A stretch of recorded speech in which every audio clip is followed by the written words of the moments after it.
नमस्कार। आज का सबसे बड़ा खबर है नए संसद पर हमला। लेकिन बात यह नहीं है कि हमला हुआ, बात यह नहीं है कि किसने किया। वो तो 2-4 नाम हैं, वो आपको मिल जाएँगे। भीतर 2 और बाहर 2, वो तो उनके नाम मिल ही जाएँगे। लेकिन यह इन्होंने किया नहीं, इनसे करवाया गया। मास्टरमाइंड कुछ और है। ये तो करने वाले हैं, करवाने वाले और कुछ हैं। कुछ विदेशी ताकत, कुछ देश की ताकत। तो पहले समझिए यह क्या हुआ। 13 दिसंबर को क्यों चुना गया? 13 दिसंबर को इसलिए चुना गया क्योंकि कुछ लोगों को बहुत तकलीफ हो रहा था। वो कह रहे थे, अफजल हम शर्मिंदा हैं, तेरे कातिल जिंदा हैं। पहला चीज।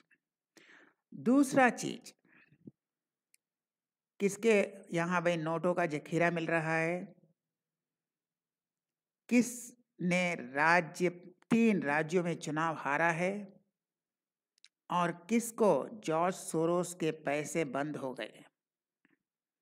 और किसने कहा था भारत तेरे टुकड़े होंगे? तो भारत तेरे टुकड़े होंगे। नए सांसद में खुश नहीं है, नए सांसद में मोदी जी की चाल लगती है। और जो कहते हैं हम शर्मिंदा हैं कि अफजल को फांसी हो गया। ये जुडिशियल किलिंग कहते हैं इसे, आतंकवादियों को जो मारते हैं या फांसी देते हैं। उसके बाद ये क्या कहते हैं, भारत तेरे टुकड़े होंगे। उसके बाद जॉर्ज सोरोस का पैसा बंद हो गया।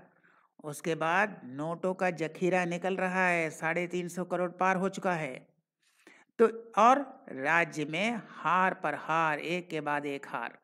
और वहाँ जॉर्ज सोरोस ने पैसा बंद किया। अब सब जब एक साथ होता है तो यह तमाशा होता है। ये जो नाटक होता है या तमाशा होता है, जानबूझकर मोदी जी को बदनाम करने के लिए कि नई संसद सुरक्षित नहीं है, या ध्यान भटकाने के लिए 370 में जो फेल हुए उनसे ध्यान भटकाना है। और जो नया संसद के जो सक्सेस है उससे ध्यान भटकाना है। मोदी जी जो जीत रहे हैं हर राज्य में उनसे ध्यान भटकाना है। तो हर जगह से जो नोटों का जखीरा मिल रहा है उनसे ध्यान भटकाना है।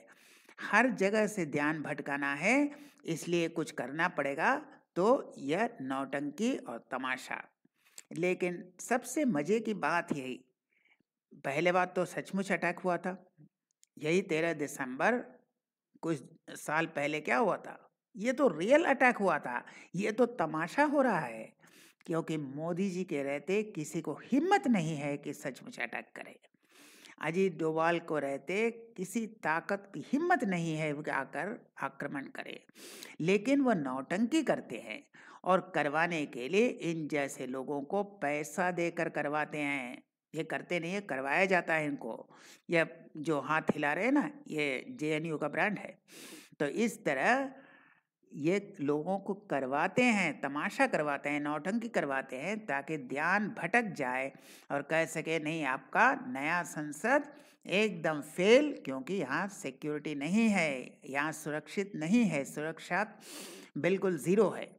वैसे पुराना संसद में भी तो सुरक्षा ज़ीरो ही था, लेकिन मोदी जी के पॉपुलैरिटी से जो बौखला कर ध्यान भटकाना चाहते हैं, जो नोटों का जखीरा मिल रहा है उससे ध्यान भटकाना चाहते हैं, जो सुप्रीम कोर्ट ने 370 पर मुहर लगा दिया उससे ध्यान भटकाना चाहते हैं, जो जॉर्ज सोरोस ने पैसे बंद किए उससे बौखला गए हैं, जो कहते थे भारत तेरे टुकड़े होंगे, वह मोदी जी के आने के बाद उनके सपने के टुकड़े हो गए।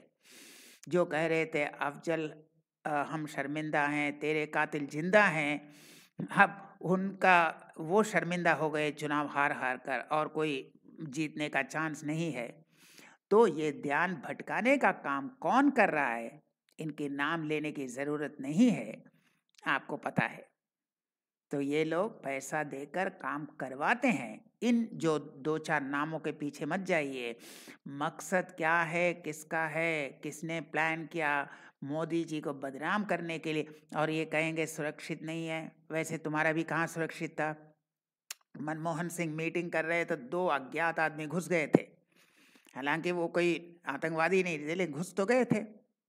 बीडी जेट्टी जब उपराष्ट्रपति थे तो उनके घर में चोरी हुआ था।